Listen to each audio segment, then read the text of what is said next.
So tonight or today, depending on when you are watching, we are going to speak about how to find your first niche trade flow.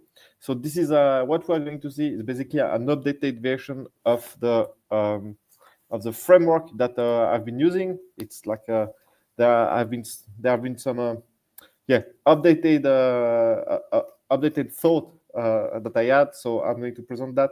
So it's going to be, as always, like a very short presentation with those live on YouTube, maybe 10 minutes, 10, 15 minutes maximum, and then I will jump into the Q&A where you can ask all of your questions. All right, let's go. So for the people that are new on this channel, my name is Damien. I've been in commodity trading my entire career. It's physical commodity trading. So you basically put some stuff, like you can see behind me, in a container and ship it worldwide. So I've been doing that for more than 15 years. So that's pretty much it. I'm also the owner, and I run the Shipping and Commodity Academy, a company that teach people and help people to break into the commodity trading world. All right, so let's speak about the topic of today. So if you look at all of those companies like Cargill, Gunvor, Glencore, Vitol, Trafigura, CCI, Olam, Willard, Mercury, Bunge, ADM, what do they all have in common? So one thing that they have all in common is like they de-risk transaction for their counterparties. This is their main business, and this is what people are missing when they talk about physical commodity trading firm. Physical commodity trading firm de-risk the transaction for their counterparties. So if we look at a normal supply chain, look, this is like a refinery, a trading firm in between, and a pump. So why does the refinery deal directly with a pumping station? Why do sometimes use a trading firm? So because if you think about that, right now the world is flattened. So we live in a world where there's a cost of communication is zero with WhatsApp. A flight ticket is $1,000 maximum to go almost anywhere else, and then translation is very easy. So, and I would say that most of the people also speak somewhat English. So why do they need a trading firm in between? So, and the reason is to de-risk the transaction. All right, because the guy at the refinery rather work with a trading firm than the pump directly, because they feel that if there is like any issue, the trading firm is a better counterparty to deal with rather than a small pump owner, a small pumping station owner. So it's true that in some case, the refinery will work directly with pumping station for sure, but in a lot of cases they won't. All right, and there is going to be someone in between, a trading firm that will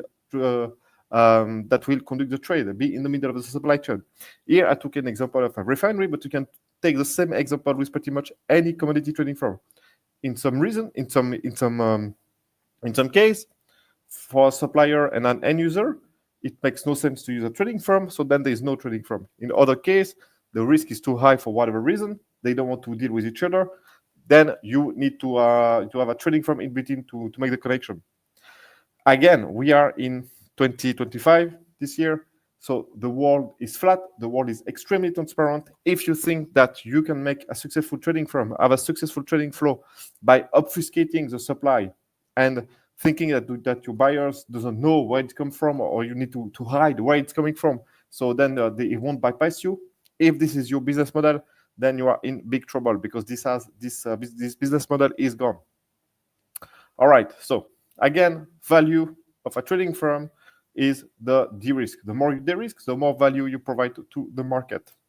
So once you've understood that, this slide shouldn't be here. Anyway, once you've understood that the value of a commodity trading firm is to de-risk, all right, and that you have those huge giants in the market, then the question is, what should I tackle? Which commodity should I go after? All right, so should I go after like copper cathode? Like those copper cathode, I'm sure if you are on LinkedIn, you will find 2,000 people that are looking for copper cathode. Should I go try to sell some jet fuel? All right, there's a lot of plane, they need fuel. Or do I need to do iron ore? Or should I trade LPG or whatever? Obviously, I took all of those examples because they are all full examples.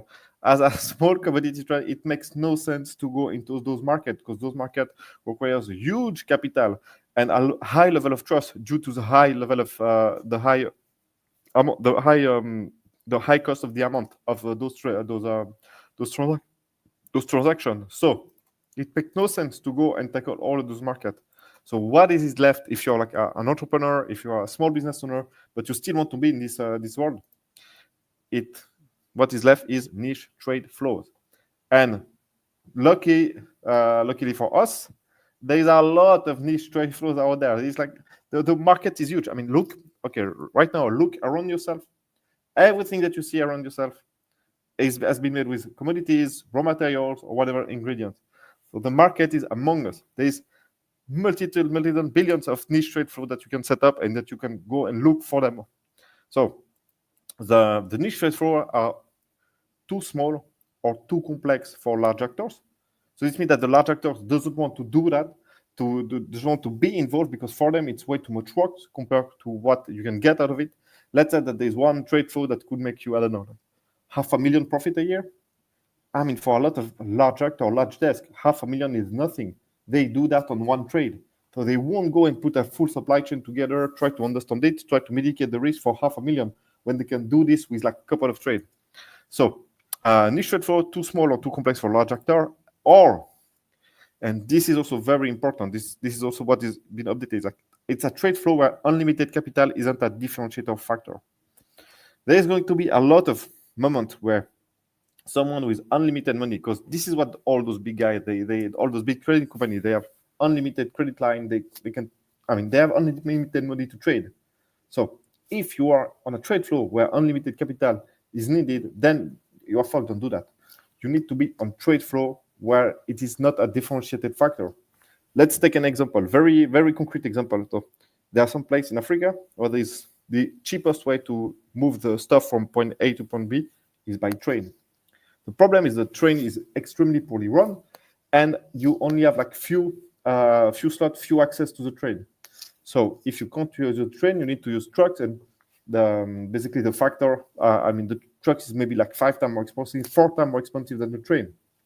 So if you are one of the guys that can secure access to those trains, you can make the trade, even though those other guys, they have unlimited money, but if they can't secure slot access to the train, then they can't do the trade. All right? So there's multiple trade flow like that, where unlimited capital is not a differentiating factor. So look for them. If you've been following me for a while, you've already seen that slide where I speak about like niche product, niche trade flow is like that. Usually what I say is like there is niche product, or there's like small product that is not needed in large quantity.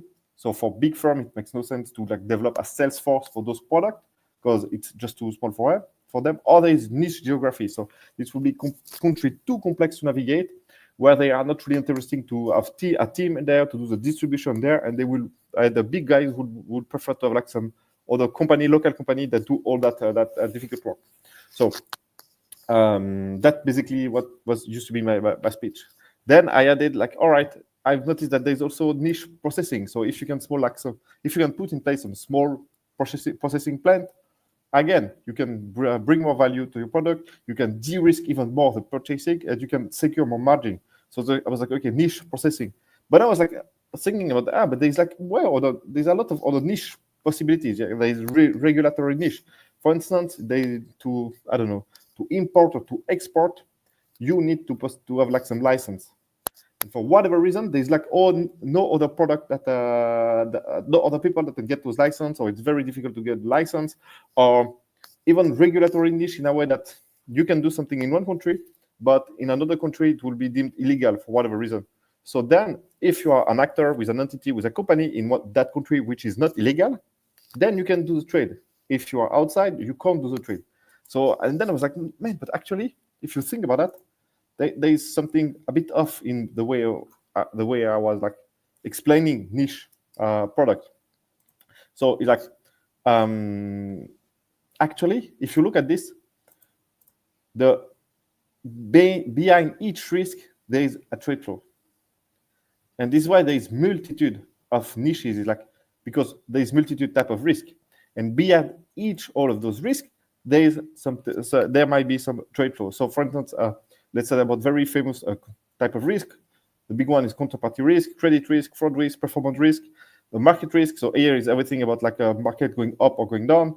Price risk. Basis is a difference between the spot market and the future contract. So it's like these basis expand or decrease. Interest rate risk, all that, everything legal risk, or is there like any other type of risk that you are willing to take? So behind all those risks, there are basically trade flows and sometimes niche trade flows that you could tackle. So this is basically an update to my big framework about how to find like a niche trade flow. It's not just like something like that. It's more about like, all right, let's find a risk. And actually behind this risk, there might be a trade flow that you can tackle. All right. So now if you want to find your first trade, your first niche trade flow, there is the buyer let's start method. This is something that I've already explained in another video, but it's always the same. This hasn't changed, and all our students that had subset, they all starting like this. So you start with an anchor buyer. This is a buyer which is willing to help you and willing to give you a shot at you supplying to them. Again, 2,000 people email me and say, hey, Damien, in my case, I have another setup. I have the supply, but I don't have a buyer. Can you help me? And I'm like, yes, I can help you. Stop that shit. Find a buyer first. Then you supply to him whatever shit he wants.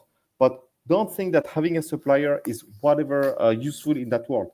In today's world, what is valuable is the attention of a buyer. Having the supply means shit. So stop that. Find a buyer. Whatever, if the guy wants to buy like some plastic, whatever shit, then you sell that to him. Then you go look for it. All right. So first find an anchor buyer. Then you need to work on what the guy he wants to purchase. Let's say like he wants to purchase. So let's say he wants to purchase some type of plastic for his factory. Then understand the trade flow, do a lot of research, try to understand who is selling what type of plastic, or the type of plastic that there is, or the type of chemicals, and so on. Then once you have this understanding, go find a reliable supplier. Then you need to check the logistic viability, because maybe you found a reliable supplier, but the logistic is too costly, is not possible because of license or whatever. Check that, and if that is not the case, then you find another reliable supplier, and you carry on like that until you find something that works. After that, after you found a reliable supplier with a viable logistic possibility, this is a time of product validation, where you're going to check the product of the supplier, send it to your buyer. He's going to say yes or no, and then you move forward. If you want more about this method, just go check this YouTube video. 0 to 1 buyer let's add method. It's on my YouTube channel. All right, guys. So that is it. Yeah, it was really like 10-minute presentation, and basically the goal of this presentation is to have then a lively Q&A at the end. So if you have any question, please put them in the chat, and I will answer all of them as honestly as possible. All right, let's see who is there. We have Paul. Paul is my business partner. Xavier was my best man at my wedding, so thanks for being here, man. Jennifer is she's a participant at Neo Phoenicia. Patrick, hello. Gabriel, also a guy from Neo Phoenicia. Hello, guys. You are brilliant, Damien. Greetings from the Netherlands. Hello, investing ideas.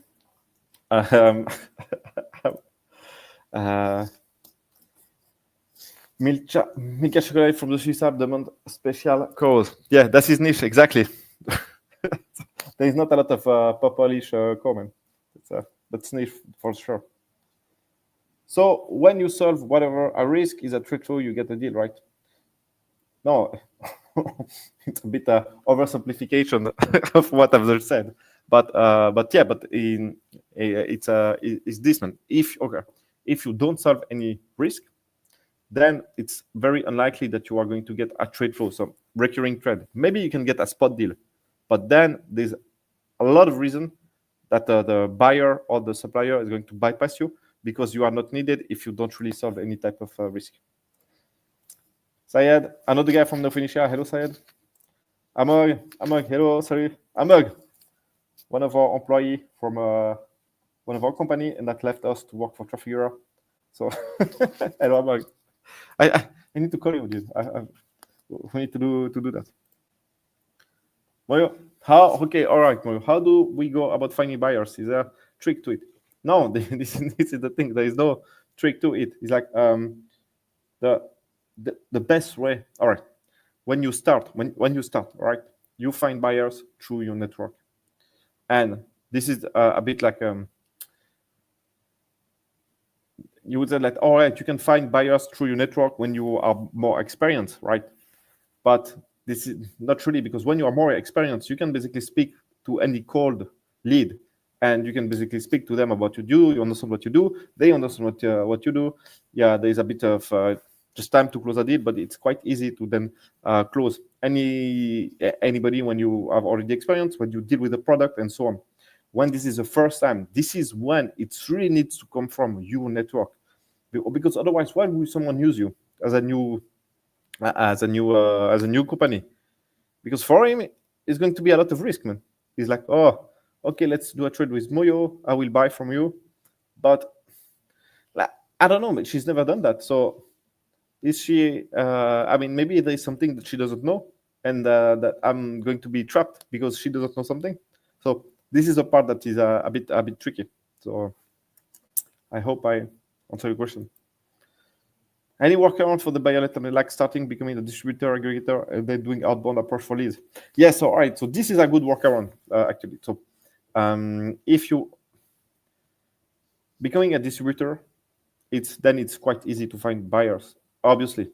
So because you are going to just to basically ship the product to them, and if you are distributing, it's understood that this is in your country most probably. So then there is way less risk, way less friction. So yes, the workaround would be to become like a distributor, aggregator, or doing like small pieces for sure. Because I mean, honestly, it's easier to sell something for $1,000 than 100K. Man. So yeah, for sure. Why did you stop trading plastic after your first deal went bad? Have you ever thought about getting back into it? No, man. I've not. Okay, all right, man. This is very old story. Man. It's like more than 10 years ago. Man. So I didn't stop actually. I did a bunch of deals, and then what happened is I think if I remember well, the oil price went down so bad that basically the price of virgin plastic was way cheaper than recycled plastic. So this is why I just stopped. And as back then I was an employee, and I had the company on the side, it was very. I mean, I just stopped. I was like, all right, let's just stop it. But retrospectively, that was stupid. A big trader in Rotterdam once bought product from Egypt and received container with shit. Yes. Yes. Yes, of course.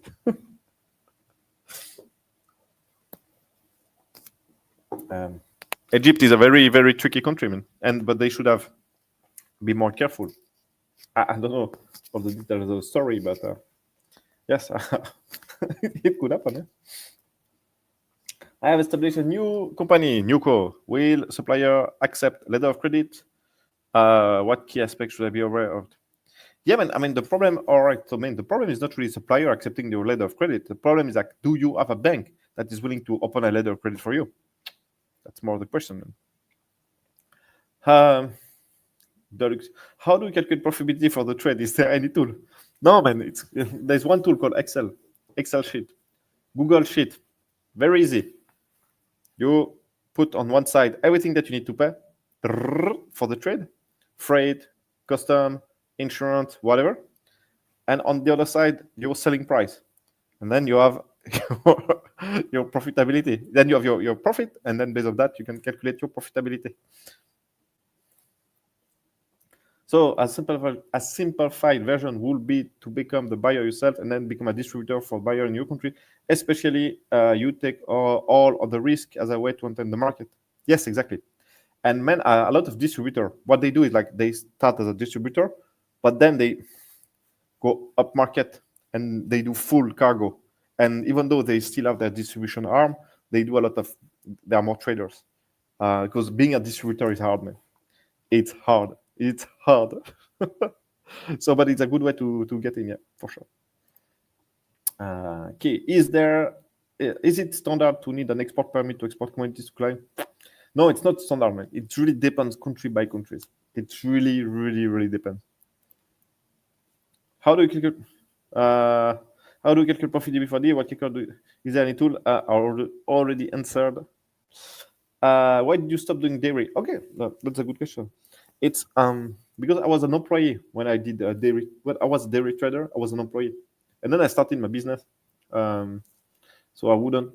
I mean, the issue that also I had with the dairy market is like I knew extremely well the West African market, West Africa, French Africa, as you can hear.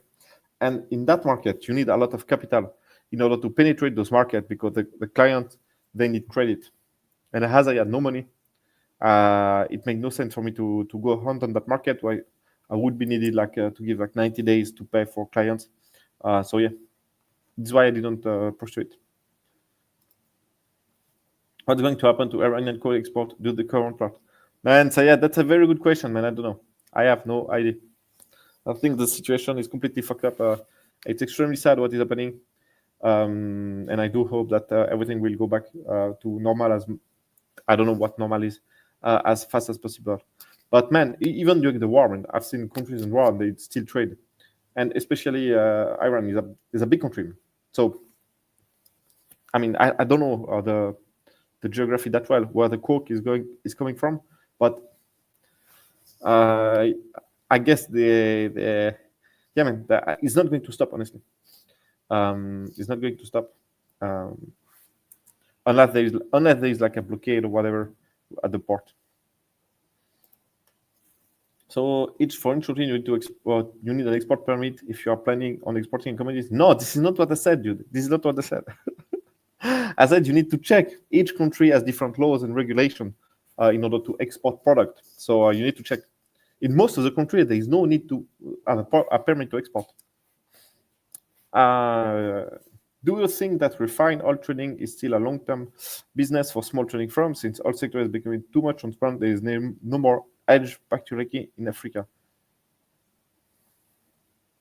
Do you think that refined oil trading is still a long-term business for small trading firms since I think that in Africa there's a lot of countries where it's still a very good business to distribute refined oil product because the big players, they won't be able to go inside the country to do the distribution and they are looking for buyers.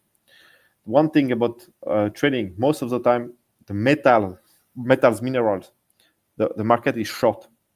So, no, the other one. So the metals, minerals, the big players are the smelters, and they are always looking for some ore, some concentrate to get refined. All right. In energy, it's often the other way around. So the big players are the refinery, and they are always looking to push their product. Not always, but mostly looking to push their product to other destination. So yeah. So, but but all right. But then the next, just to answer you completely, man, if you don't have like millions to start this business, millions of US dollar, not your local, don't do it, man. Obviously. Can you rely on third-party logistics firm to help you guide you through the deal, or will they take advantage of your inexperience? What's your experience with this? That's a good question, dude. No, usually you can rely on third-party logistic firm. You can use freight forwarders to help you with the logistic. Yes, you can. And will they take advantage of your inexperience? Maybe, but you know what? You should speak with two of them so that to check. So then you can check what each one is saying.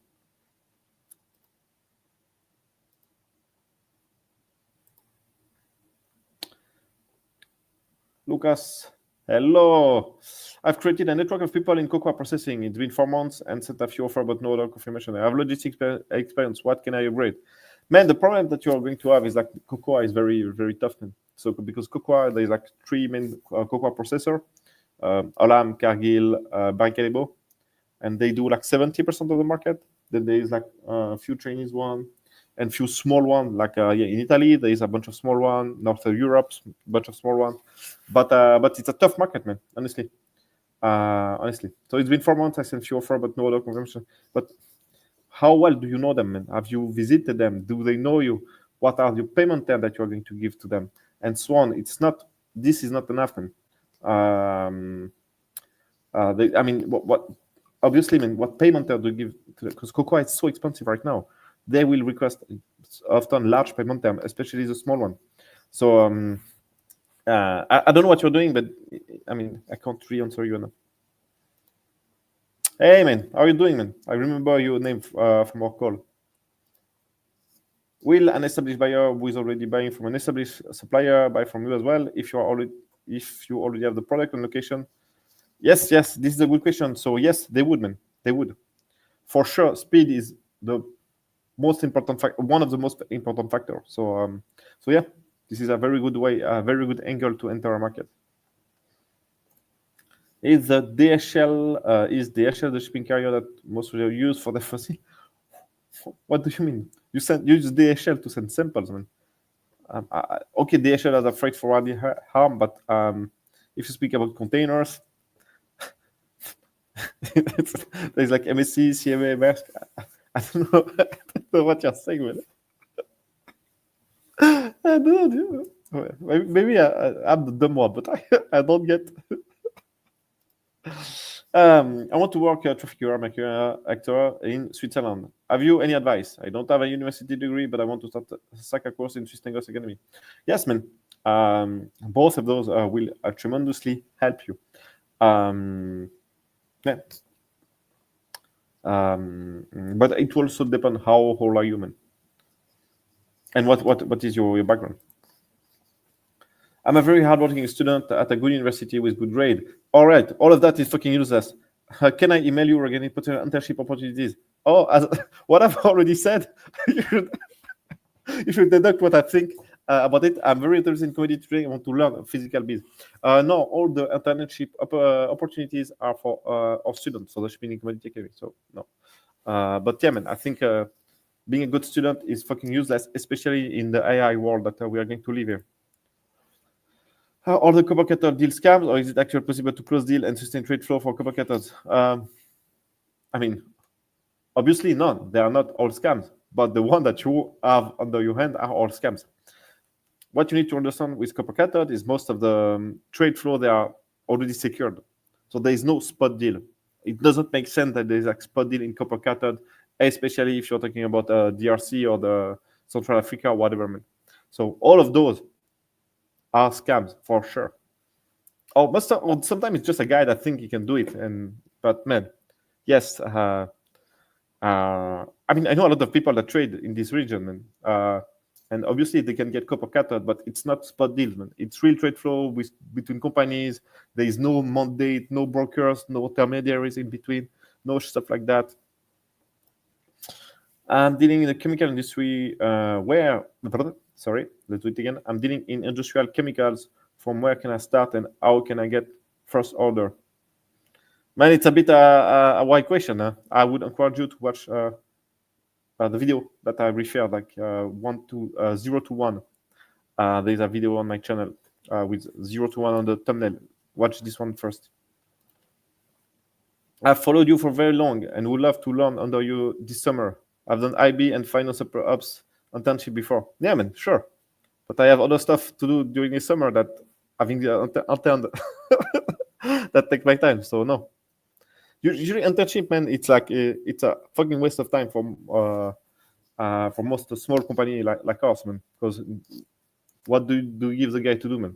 Right now, even with ChatGPT, man, like ChatGPT will be a better intern than most of the interns. So why would you need to spend time with an intern? Hey, man, do you usually vet someone? Yes, if by vet you mean vetting, yes, always, all of them. Is it better for a niche trader to focus on margin or volume? There is a plenty of opportunity to import high margin product, but they wouldn't be able to reach significant volume. All right, man. If you start, man, do whatever you can, man. And when you take some action, then those actions will show you some insight about the market. And yes, so but man, to make volume, you need to have money. So I don't know your stage, but man, don't do whatever you can. So if you know how to do high margin product, then do high margin product. Do you have any source or website to find clients who need aluminium ingot and PET bit from Thailand?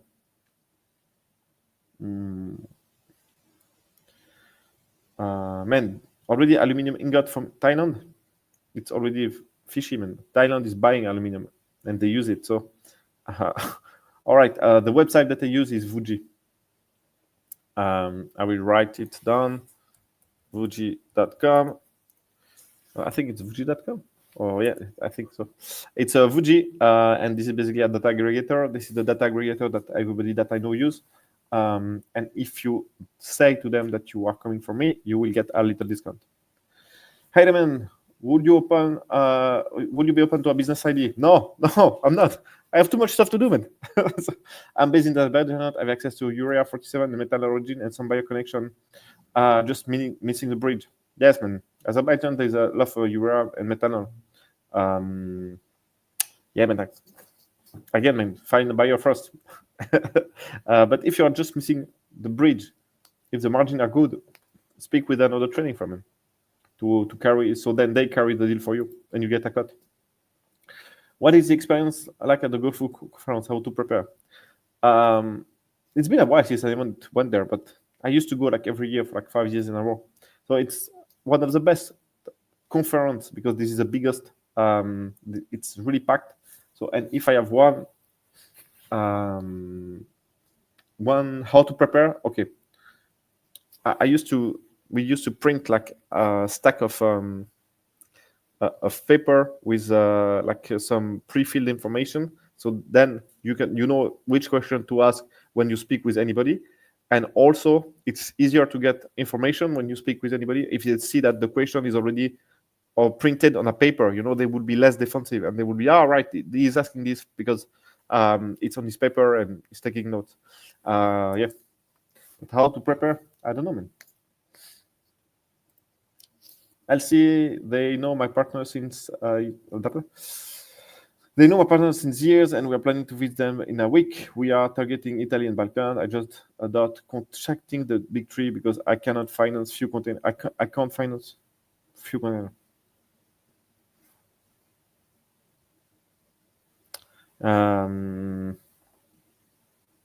Yeah, but all right. But are you competitive? Can you source content? Can you source it, man?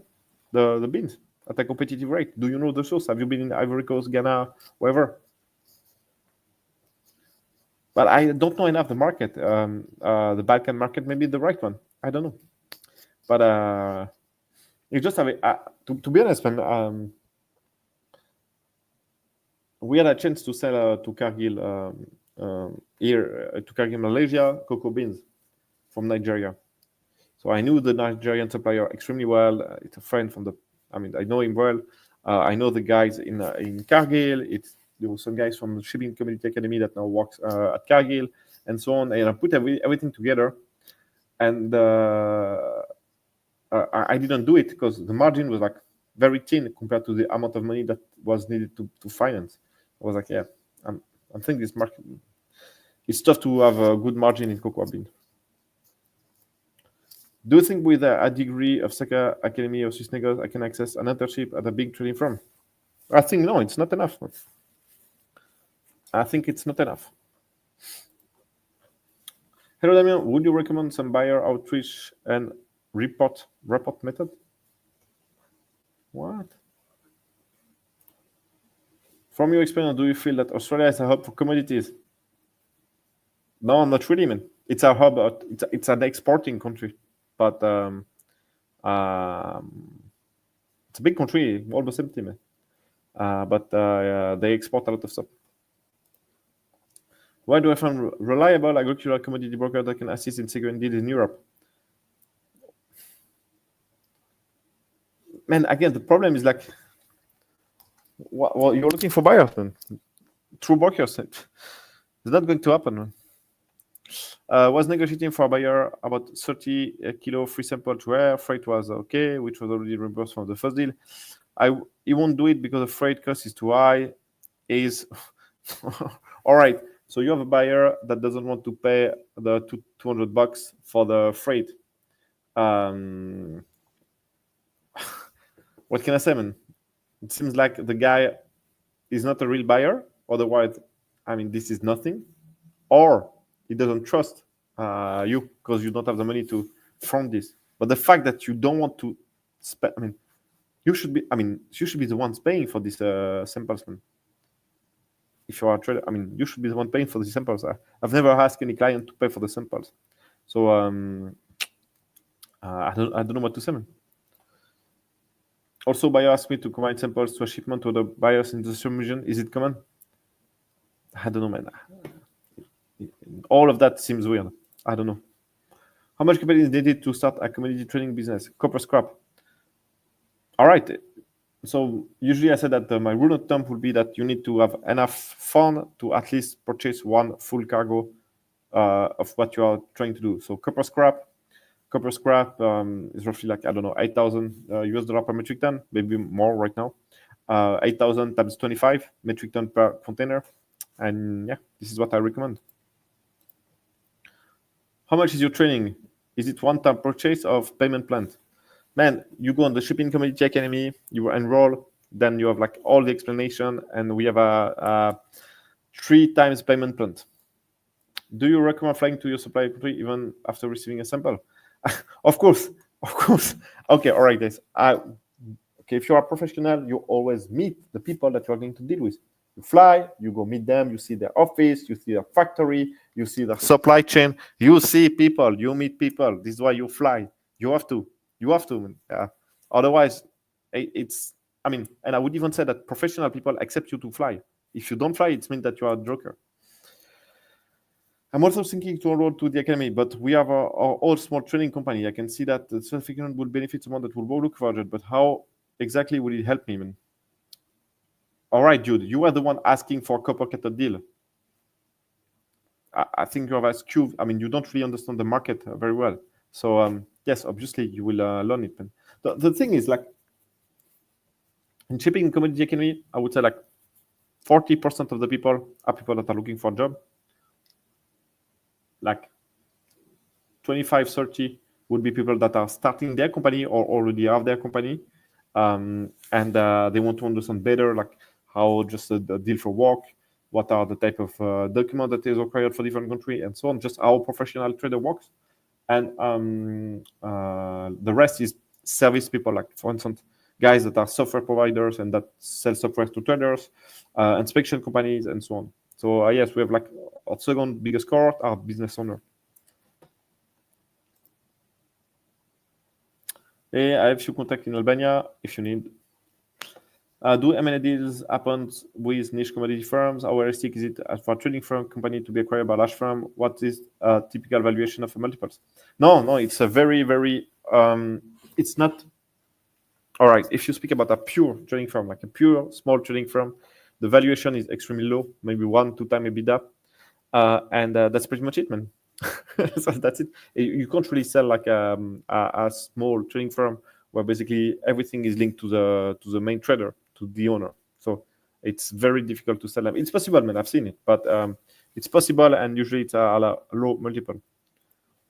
But if you want to sell, you need something niche. I mean, I've heard some people that sold like 6, 7, 8 times EBITDA, but they had some processing plant. They were doing something quite niche with better margin and so on. It was not a pure trading firm. Stupid question. What are some ways to lower shipping costs, sharing containers? Yeah, man. Sharing containers. But sometimes with containers, you need to, all right, if you do enough, if you speak with a big freight forwarder, because let's say that you don't have a lot of volume, so you don't speak directly to the shipping line, they should know when there is like cheaper slot.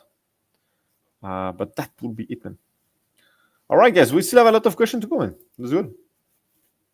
How would you start in the fish industry trying to find clients for North African fish? For now, I have to be a broker as a trader as astronomical amounts. I can't finance it myself. So I'm Ahmud. I don't want to be an asshole, but man, if you look for clients, then don't, man. It's going to be very, very difficult to do. And being a broker, I'm not really sure it's a realistic possibility. I don't know what would you give to university student exploring commodity trading? It's always the same. You need to read a bunch of books like The Word for Sales, King of Oil, the books from Jonathan Kingsman. I think there's a few videos that I have on my YouTube channel, all videos where I speak about the books that you need to read. So this is it. Then obviously you need to take the Shipping and Commodity Academy certificate, especially if you're in Switzerland. There is more competition in Switzerland to get those jobs because those are extremely high-paying jobs. And then I will try to enter to find a job in any possible position. Anybody anywhere, like a back office, front office, or whatever office, anywhere. And once you are in, then it's easier to move. But the most difficult is to find the first one. And we even like work for free, if possible, for someone, just to write something on your CV. Would you be open to collaborate with someone in South Africa to help source buyer for chromite? And I have a company that we trade chrome. We have people. I mean, we have people in South Africa. So I don't really know what you need to do. Hello, Labian. Do you think the US sanctions are going to be lifted from Russia, considering the Japanese purchase last week in Middle East? Thanks a lot for your answer and have a good Sunday. Yes, I think it's going to happen. I think it's going to happen. But man, who knows? It's like it's. I think so. Especially if the Middle East is going to flame, price of the oil will go up, so it's going to be good to have Russia locked to ease the price, to ease the inflation that Trump is betting on. But yeah, I think. But anyway, it's like who knows. What is your sample policy? Do you cover all the costs of the samples? Yes, always. Yes. It's been, yeah, of course. Man, this is like, yeah. Which certification of inspection company would you recommend for verifying the quality of the good? It will depend, man. Sometimes the big one are extremely expensive, like SGS, Bureau Veritas, all those guys. They could be quite expensive. So, like a local, well-known, well-reputed company should be the best solution and the cheapest solution. Is a SACA similar program to University Commodity Trading? No, not at all. Not at all. So, no, it's not similar, man. The University Unisia Commodity degree is like a master. You know, it needs to be sponsored by a company. It's 2 years. I mean, it's not at all. We are not a university. All right, guys. Either like any other question. I visited my supplier in Africa and agreed on prices, quality, quantity, samples. I've been confirmed by all prospects. Nice, man. So, Lucas, you are doing well, man. Should I work more on my network or just cold call? No, it's going to be very difficult to just. Okay, cold calling is still possible, but there's not a lot of buyers. Also, there's not a lot of cocoa bean grinders anymore in the region. So, yeah, man. I think you need to visit them now. This is really what you need. You need to visit all your buyers, man.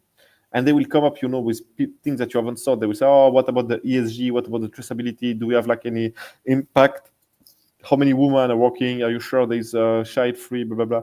I mean, all those questions will arise. So you really need to take your car, put it in your, you take your ass, put it in your car, and go visit all your buyers. No, for sure. All your leads, for sure. You need to visit them. Is it true that e-waste have one of the most highest profit margins? I don't know, dude. What do you mean a high profit? Is it 5, 10, 20, 50, 200%?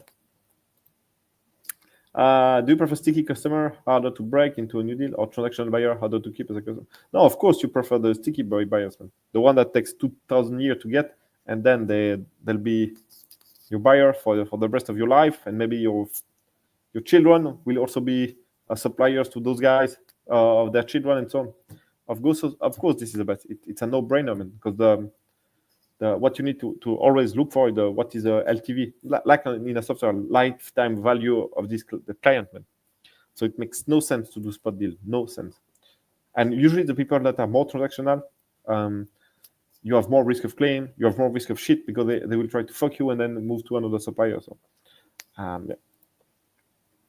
When do you decide to meet a new buyer? After verifying them and negotiating basic terms? All right, man. Usually, man, this is done like in the first call. When you have a real call with them, you just ask all the hard-hitting questions right from the get-go. You see if they are like, first of all, real buyers, if they really know what they are doing, or not, and then you go meet them right after. So yeah, for first call is basically just to make sure that they are not like they're really the market that they are buying and so on. And then after the first call, you should be able to like know exactly what they need and how they need that, and then you fly there and you meet them. So yeah, and during the first conversation, you say, look, what do you need? Or how does it work? Do you need financing? No financing. Do you need financing? Okay, is it like 60 days? I can't do that. Is all your buyers, all your other suppliers selling you with 60 days? And they say, yeah, it depends. And then you're like, okay, man, and do you buy spot cargo, or are all your purchase long-term plan? And then they say, oh, it's a long-term plan. And then you ask, okay, man, so then if I come tomorrow with a cargo with a discount for whatever reason, are you able to take it? Like, or it's not because it's not in your plan? Then the guys are blah, blah, blah. So yeah, you ask they need 20 questions that you need to ask, and then you see if they are yeah, just legit or not, and then you go fly them as fast as possible. No problem. As an independent trader, do you feel that you get stretched too far for the trading operation, trade finance, and settlement all by yourself? No, not really. Because man, honestly, most of the operation is quite slow, man. There is like some hot moments, but then rest of in between those time, it's like it's waiting or pushing something. So, but obviously, when you have volumes and when you have like high volumes, high transaction volumes with a lot of trucks, a lot of things, then yes, you need to have a team. It is got the certification already sent to the customer, child, forever. Man, you're doing the work, man. Look at the work. Good for you, man. As I walk through a network, the agents selling my product are afraid of me bypassing them. What? You have an agent that sells your product? This is bad, man. All right, so you need to cut this shit out, or you won't do any deal. You need to tell him, like, look, I will pay you your commission, no problem, but I need to speak directly with the buyers. I need to be able to be there. Okay, if there's someone in between you and your buyers, then there's no deal. Is commodity trading doable done by a female? Some visual libre. So yes, so story about that. My first mentor, really the woman that taught me everything was a woman. She was a fierce woman. She had her own company. It is still called Getty Trade. Now it's her son that took over the company. As far as I know, maybe it has changed. But her name was Vanessa, and she taught me everything. And she was an extraordinary woman. So yes, it's completely possible. And actually, I know a bunch of women that are killers. They are killers. They are really, so it's completely possible. How do I get buyers for organic coconut oil? Man, okay, I'm not even answering this no more. All right. What a must-have teams should I have as I start a new commodity trading firm? No, you don't need a team. You need to no team at the beginning. You need to do everything by yourself. Lucas. Yes, exactly. Buyers. They are useless, man. All right, guys. So thanks a lot for all your attendance. I think we had a peak with over like 50 people at the same time. This is crazy. Thanks a lot. I will try to do another live over the next month. I will try to do once a month a live. And yeah, if you're if you're really interested in commodity trading, I would say again, buy the books like World for Sale, King of Oil, to get a sense of what does it mean. And then if you want to pursue this career, if you're very interested in trying to do something in this world, then check our academy, the Shipping Commodity Academy.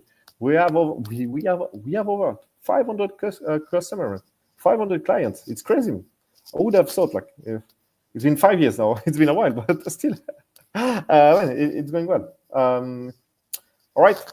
Thanks a lot of all of you guys. And yeah, I wish you well. Have a nice night. Ciao.